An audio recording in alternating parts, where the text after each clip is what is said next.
रमेश भाई। और आज आप लोग से बताई कि भैया एगो नया चैनल क्रिएट कइले बानी, जो इस चैनल से अभी लोग वीडियो देख रहल बानी, जो चैनल के नाम बा टुडे आरएन न्यूज। हाँ भाई, टुडे आरएन न्यूज। तो आप लोग के इस चैनल में सब्सक्राइब कर ले।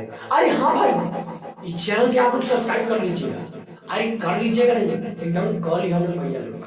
तो इस चैनल के भी सब्सक्राइब कर ले लोग, और बता दी कि इस चैनल का आप लोग खला न्यूज रिलेटेड रिपोर्टिंग कोनो भी कांड हो सबसे पहले वीडियो देखे के मिली और मिली।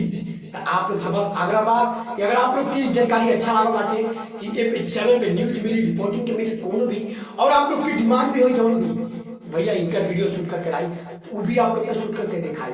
तो बस इंतजार खत्म, मिलत नेक्स्ट वीडियो में। तब तक के लिए बाय बाय। से पहले आपसे एक छोटा सा बात बोला कि वीडियो के जितना हो सके उतना शेयर कर दे लो, ताकि हर भाई लोग के पता चली कि भैया न्यूज के चैनल ओपन भाई रहा, जो चैनल का नाम बा टुडे आरएन न्यूज। अरे हाँ भाई, तो ये रहा हमारे चैनल के फर्स्ट वीडियो जो अभी हम बोल रहा बानी। तो ये पहला वीडियो बा, तो बस एक बाद जो मिली ना वो आप लोग के रिपोर्टिंग के साथ मिली।